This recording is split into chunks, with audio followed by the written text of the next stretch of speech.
The Ethereum Merge countdown is approaching its final hours. Luna crashes again now that Do Kwon is wanted by the authorities. And can we now interact with NFTs in Grand Theft Auto 5 and Minecraft? Stay to the end and find out. My name is Jay Chains. This is your nightly crypto news wrap-up. Let's get it.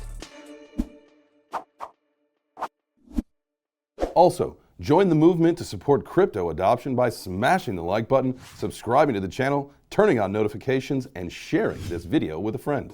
Over the long term, if this makes Ethereum a better platform, a better base layer to build off of, that means there's going to be more development on it and likely more layer 2 applications and therefore greater market value in the ecosystem. So that's good. So there really is a real revenue opportunity, but we're talking about it doesn't all happen on day one. This is a process we're looking at over the next year to 2 years. But to take a step back, you have to get the foundation right before you can build a house that's going to stand for 100 years. And so that's the way we're thinking about this. It's a critical step, but it is one step of numerous that will have to happen for the industry. The Ethereum Merge is without a doubt the talk of the town right now, and it's bullish to see it get so much attention and national TV coverage. We know that dominance is an important part of technical analysis, but in the world we live in today, social dominance is starting to take on a role of its own. Because of all the hype built around the Ethereum Merge, Lunar Crush indicates that ETH's social dominance sits just under 15%, which is up 23% in the last month. Lunar Crush's website adds value by taking social media analytics into account, and it's a powerful tool to use to know what projects have the most eyes on them. Right now, all eyes are on Ethereum, and Mike McGlone from Bloomberg has even gone as far to say that the merge will revolutionize the financial world. If you're wondering exactly when the Ethereum Merge is going to happen, it's projected to happen within an hour or two after midnight, tonight. If you want to keep track of all the details or even join a Merge viewing party, check out Bortle.wtf. Will this translate over to the charts? Let's pass it on over to Frankie Candles for Market Watch. Thanks, Jay Chains.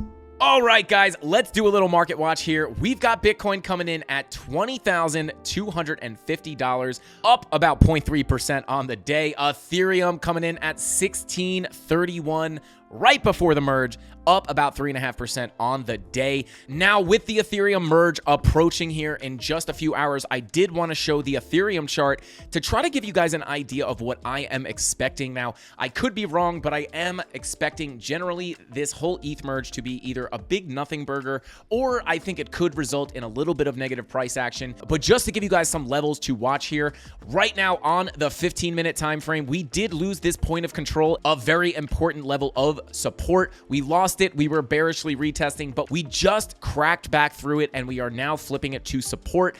If we can hold this support and the ETH merge is not a giant sell the news event, I would expect us to work our way up towards this value area high, back up closer to about 1741. Now, if it does turn out to be a big sell the news event and we do wind up losing this point of control right here and bearishly retesting, I would expect to potentially work our way back down towards the value area low or the range lows at about 1497. Now, guys, obviously with things like the Ethereum Merge, it's very, very hard to predict how price is going to react, but it does seem like a lot of this hype has been priced into the market. And again, I could be wrong, but my general thought is this is going to be somewhat of a nothing burger or potentially a sell the news event, but we're just going to have to wait another 6 hours and 18 minutes to find out. If you guys want to follow me, it's Frankie Candles on YouTube or Frankie_Candles on all socials. Back to the news. Remember a week ago when we told you how bad of an idea it was to FOMO into Luna?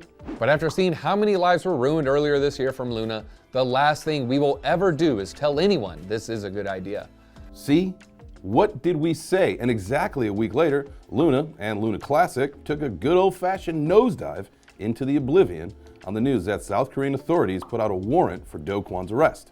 There are also warrants out for 5 other employees from Terraform Labs.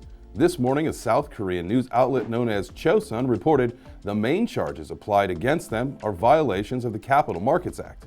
In layman terms, we would refer to this as a Ponzi scheme.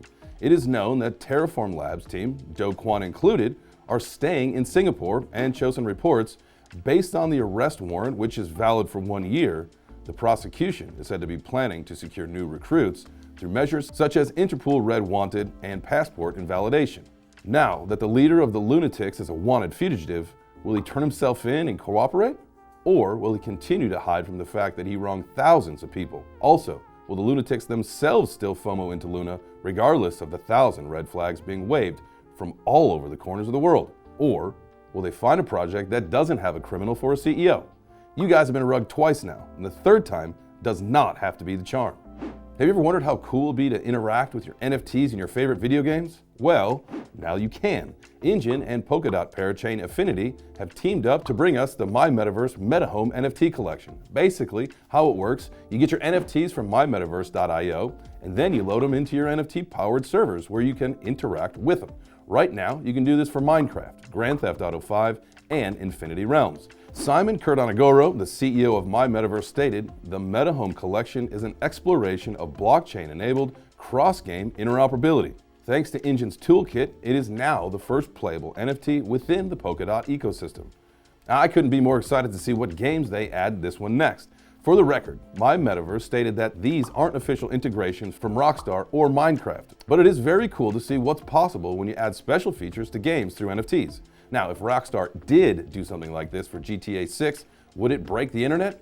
That's all I got. Have a great rest of your night.